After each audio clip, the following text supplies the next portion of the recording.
جب ادھر سے چار پہ اٹھا کر لے جاتے ہیں قبرستان، اگر قبروں والے آ جائیں وہ کاندھا دینے کی کوشش کریں تو ان کو روک دیا جاتا ہے، تم نے قبر بنائی ہے، تم نے کاندھا نہیں دینا۔ اس پر دلیل کیا ہے؟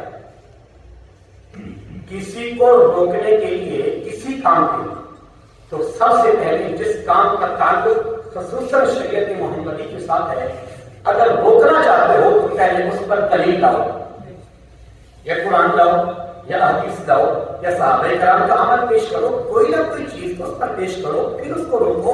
اگر اس پہ کوئی چیز ہو بھی نہ، کوئی شرعی ثبوت ہو ہی نہ، تو شریعت میں میرا اور آپ کا قول حجت نہیں ہو سکتا۔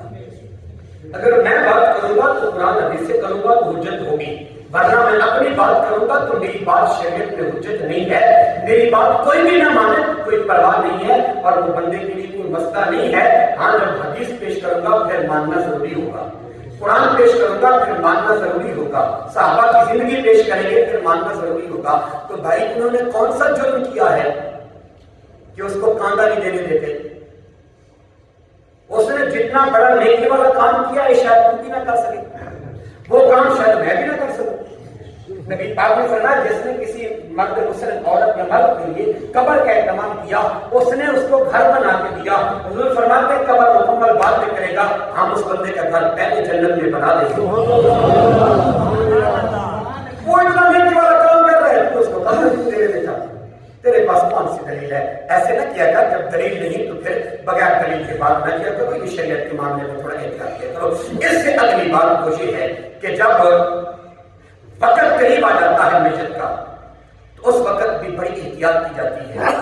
بیٹھنے والے ساتھ بیٹھنے سے گریز کر رہے ہوتے ہیں، ساتھ نہیں بیٹھتے، دور بیٹھتے ہیں، اور اس کی وجہ یہ ہے کہ ہماری اسلامی بہنوں کے اندر کچھ ایسی چیزیں داخل ہیں جن کا شریعت کے ساتھ کوئی دور دور تک تعلق نہیں ہے، تو وہ ان کو اٹھا کے کرتی ہیں، نہ تکلیف ہوگی، اس کے پاس نہ بیٹھ۔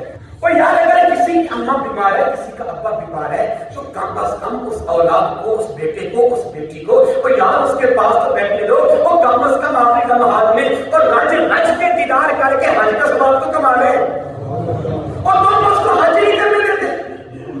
ہاں حکم شرع یہ ہے جو کتب فقہ کے اندر ہے کہ جو عورت مخصوص دنوں کے اندر ہوتی ہے اس کو چاہیے کہ وہ وہاں اتنا ٹائم نہ بیٹھے۔ کیوں؟ اس کی وجہ یہ ہے، فقہا بیان فرماتے ہیں اس وقت فرشتوں کا کثرت کے ساتھ نزول ہوتا ہے، 70,000 فرشتوں کی تعداد حدیث میں بیان کی گئی ہے، ان کا نزول ہوتا ہے، وہ آتے جاتے ہیں۔ لہذا اگر میت کے پاس ایسی عورت مخصوص دنوں والی بیٹھے گی تو اس میں قباحت ہے، لہذا اس کے لیے بھی شریعت نے حکم حرام کا نہیں دیا، اس کو بھی زبردستی اٹھایا نہیں جا سکتا، اس کی عزت نفس کو مجروحی نہیں کیا جا سکتا۔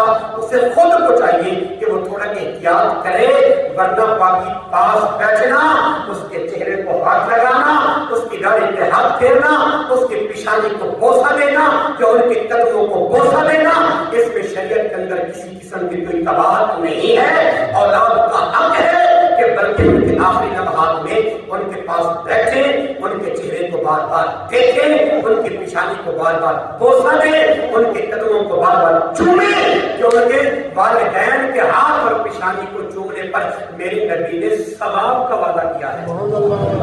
بس اسی لیے کوشش کیا کرو، وہ کام کیا کرو جو شریعت کے مطابق ہو، اس میں شریعت کی نافرمانی نہ ہوتی ہو۔